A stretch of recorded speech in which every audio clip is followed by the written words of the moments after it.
talk about Justin Herbert and the Los Angeles Chargers. Right now, this team is on a bye week. A much needed bye week. Usually, I hate when teams have early bye weeks because the season is so long and they continue to add weeks into the NFL calendar. But this team, they need a bye week in the worst way. Not only is Justin Herbert dealing with an ankle injury, your two top tackles, they're dealing with injuries as well. And Joey Bosa is dealing with an injury as well. So when I look at this situation, it's a perfect time to have a bye week. The next time we'll see them play NFL action will be in a week when they go against the Denver Broncos. And that's fine. They're 2-2 right now as I record this video. They're not in a bad spot. They're sitting at 500. The last two games have been a tough watch. They were up on the Steelers. Offensive line injuries hurt them. Justin Herbert went out early in that game. And even before Justin Herbert went out, the offense still was not looking good because the wide receivers could not beat press coverage. Early in the game, Quentin Johnston did a great job on Joey Porter Jr. From that play on, they were not getting explosive plays in the pass game. You also look at the Kansas City Chiefs game. Had a lot of good moments early on in the game. The later half, the injured offensive line, the lack of mobility with Justin Herbert because of the ankle injury, you started to see it wasn't going to work out. But I want to talk about their first two wins first. Great win against the Carolina Panthers. Great win against the Las Vegas Raiders because they ran the football, they tired out the defense, and they were able to work off play action. The problem that I have with this team moving forward for the rest of this season, they're kind of stuck in this rebuilding situation, but they're not really rebuilding at the same time. They're still a contender in their division in terms of finishing second or even first because of all the injuries the Kansas City Chiefs are dealing with. I don't think that they can finish first because of all the problems that they have.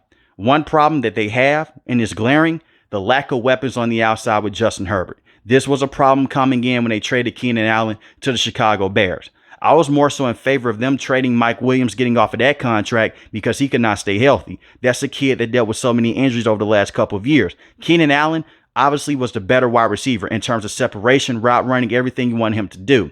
And they're missing Keenan Allen right now. Not to say that Quentin Johnston is a bad wide receiver, because he's not. Quentin Johnston has been a very good wide receiver. He's just not a true number one just yet. He can become that guy. It's the reason why they selected him with their first round pick. And when he came out of TCU, I still wish they went with Zay Flowers, but you can't change things, and hindsight's 2020. But when you look at Quentin Johnston, last season, he couldn't catch a cold. So far this season, he's been very good. And the same with Ladd McConkey. He's a rookie. He's been a very good playmaker, but they're not true number one guys just yet. And now you're putting extra stress on Justin Herbert to be insanely accurate down the field. And he has been. But this is the lowest passing yards per game through the last 4 games in his career. He's averaging 144.5 passing yards a game. And this is why I want to talk about Greg Roman. I think Greg Roman is a solid offensive coordinator. I think that he's going to come in. He's going to continue to do a very good job. It's a physical system. Run the football. That's what he's known for. But at the same time, he can handcuff quarterbacks. We've seen that in the past with Lamar Jackson. Granted, Lamar Jackson won an MVP underneath him. You also had Coach Harbaugh. He went to the Super Bowl with this man next to him when they had Colin Kaepernick and Alex Smith as well. He's coached up very good quarterbacks. He has had a positive impact on them. But at the same time, you're not going to get to see Justin Herbert go out there and throw the football across his body and have all those splash plays that he once had in his career. And maybe that's a good thing because you weren't winning many football games at that time. You're going to win a lot of football games doing this. You're going to run the football, work off play action into the red zone, and get the football out to Quentin Johnston and also to Ladd McConkey. The only problem I have is what happens when a team stops your run game. You're not going to be able to bully every single opponent. And we saw that with the Steelers in the second half. And we saw that against the Kansas City Chiefs as well. When the run game wasn't working, the pass game wasn't there to go out there and help them get over the hump. And Greg Roman does not have the same type of capability like a Kyle Shanahan or a Sean McVay to come up and scheme guys open. It's just basic pass concepts. And I'm not saying he's a bad offensive coordinator because I don't think that he is. But the passing concepts are just not good enough, especially with the lack of talent at the receiver position. Because besides Quentin Johnston and Ladd McConkey, your number 3 wide receiver is Joshua Palmer. And a couple of years ago, he was a sub-in for a true number 1 wide receiver. And the same with DeAndre Carter. That's when Keenan Allen and Mike Williams both went down. I'll never forget the play. It was a 50-yard deep bomb to DeAndre Carter. Justin Herbert was lighting people up with Joshua Palmer and DeAndre Carter. Those are some sad days if you're a Chargers fan. But that's just how talented he is. So I'll just say give Quentin Johnston more time. The same with Lat McConkey to figure things out. Besides those two top wide receivers, they're thin in this position. Will Dissly is a very good blocking tight end. Receiving, he's not there, and he'll never be there. He's not going to be a top receiving tight end in the NFL. A very good blocking tight end, works in red zone formations. You could score off of that. And the same with Hayden Hurst as well. I just really wish that they had a game changer on the outside. Devontae Adams just requested a trade from the Las Vegas Raiders. I don't see the Chargers getting him. For one, the contract is too expensive. And for two, it's a division rival. The Raiders don't want to see that man twice every single year moving forward, so they're going to push him out the division more than likely. But hopefully in the NFL draft or through free agency, they'll bring in a brand new wide receiver. And I understand from this standpoint, many wide receivers in the NFL, they will hate playing with Greg Roman because you're not going to see the football as much. You may see the football 5 to 6 times a game, and that's it. You're going to be blocking majority of the time because they want to run the football. So they may have to go out there and draft a wide receiver in the first round. And before you guys ask, should they went with Malik Neighbors or Joe Alt? They made the right decision by going with Joe Alt because Joe Alt has been a great player with them. And when he was fully healthy, he's been phenomenal. When I look at Joe Alt at that tackle position, he is going to be great many years moving forward. He just has to get healthy. The same with Rashawn Slater. This is one of the best tackle duos in the NFL when they're fully healthy. The biggest thing right now with the Chargers is getting these guys healthy, getting Justin Herbert healthy, making sure he can take care of himself on the field because he's dealt with so many injuries in the past, and the same with these two top tackles as well. Their offensive line is far from perfect. Their center and Bradley, he's terrible. And I don't mean to say that in a facetious way. He's just a terrible player. He was bad with the Carolina Panthers. He was solid a couple of years ago in the NFL. He will never be a top tier center in the NFL. It's not going to happen. He's not even decent. It is so many times on film when I look at him, he's just getting pushed into Justin Herbert repeatedly. And the problem is this. He's the best center on their roster. That's why he is starting.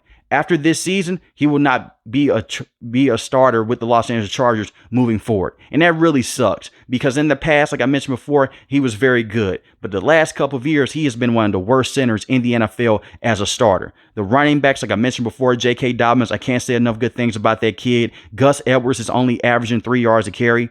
That's okay because he's a tank. He's a bust. That's what he's going to do. Move for 2 to 3 yards. And he can also break off for a big gain as well. He's a very good backup running back to have as long as J.K. Dobbins can stay healthy. So I love the running back room. You guys know how I feel about Justin Herbert. I feel like at this point he is underrated. The man had to put up with Brandon Staley. He had to put up with Lombardi for all those years. He had to put up last season with a brand new offensive coordinator in Kellen Moore. It's been a revolving door at that position, and he continues to go out there and still be a very good quarterback. 5 passing touchdowns on the season. That is low for him, but just the 1 interception. That was a crazy play against the Carolina Panthers. He threw it across the middle of the field. He knows better. They're going to be great moving forward. They're going to be a team that's going to be a thorn in the side of the Kansas City Chiefs for many years. Now, I mentioned Coach Jesse early in the video. Their defense has been lights out. Their defense is better than their offense, in my opinion. This man just came in. He was a college coordinator. Do you know how hard it is to come in from being in a college standpoint and coming over to the NFL and dominate? And yes, it's only been 4 games, but look at the quarterbacks he had to go up against. Granted, Gardner Minshew and Bryce Young, not world beaters, but he went against Justin Fields. Did a very good job. Justin Fields just lit up the defense of the Indianapolis Colts. And he did a very good job against Patrick Mahomes. Granted, their wide receivers are down. But the Chargers are dealing with so many injuries. And he's coming into a defense. This defense was terrible last season underneath Brandon Staley. This was one of the worst defenses in the NFL. And not too much has changed. They still have some players that were on the team from last season, besides Bud Dupree and Christian Fulton. Christian Fulton comes over. He's their best cover corner through 4 games. He is elite so far. He's been amazing. He's fitting this system down to the T. You look at Bud Dupree. He's a very good edge rusher when he could come off the bench. He's a very good depth piece. Joey Bosa, at this stage of his career, you know that he's going to deal with injuries, and that sucks because when he's on the field, he is phenomenal. Very good run stopper, can pin his ears back and get to the quarterback. I just want this kid to stay healthy. I remember that rookie and sophomore season, he was so good. He just can't stay healthy. But Bud Dupree comes in. He has 2 sacks on the season. Khalil Mack comes in. He can sack the quarterback as well. They're doing a very good job of getting to the quarterback and stopping the run and making you test their secondary. Asante Samuel Jr. has been up and down this season. That's very disappointing, but I still think that he's a very good player. And the same with Derwin James. He missed last game against the Chiefs because of a tackle that he made against the Steelers. It was helmet-to-helmet contact. I'm a Derwin James fan.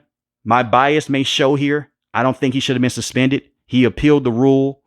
Derek Thomas came out and said no. He's a former linebacker for the Tampa Bay Buccaneers. He's an all-time great, by the way. He said no, it deserves to be a suspension because of how many times he was hitting players helmet-to-helmet in the past. I just think at this point it's hard for you to play defense in the NFL, and he shouldn't have been suspended last game. Especially with all the injuries that the Chargers are dealing with, you could have fined him instead of suspending him for that game. A fine would have been more than enough, but to suspend a player because he made a football move makes zero sense. And when you look at the tackle, he didn't mean malice intent behind it. He helped the player up. He did get a flag for it, but it was just a BS call. He hit shoulder to chest, then helmet in that process. Shoulder, chest, then helmet.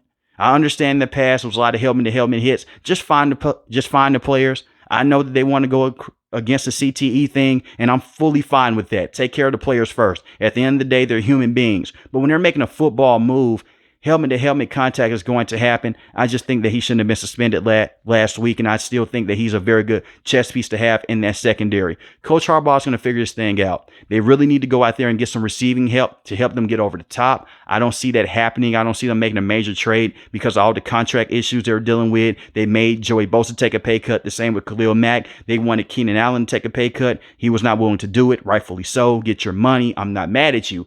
Because he was coming off one of the best seasons of his career. He told them no, so they shipped him off to Chicago. But right now, as it stands, I still think that this is going to be a very good team in the AFC moving forward. They just have to move some pieces around.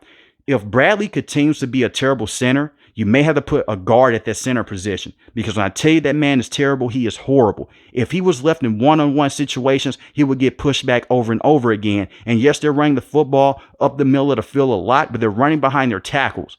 They're running behind Rashawn Slater. They're running behind Joe Alt. And their run game was not the same without those 2 top tackles, which you expect. But moving forward, if those guys can stay healthy, they're going to be very good. Just buy Justin Herbert enough time in the pocket, take care of him. And I do think the Chargers are heading into the right direction this season and for many years to come. But let me know in the comment section below how you guys feel about the Chargers so far in this NFL season. If you're new to the channel, hit the subscribe button. If you like the video, hit the like button. Most importantly, want each and every last one of you guys stay safe, stay positive. Thanks for watching the video, guys. God bless.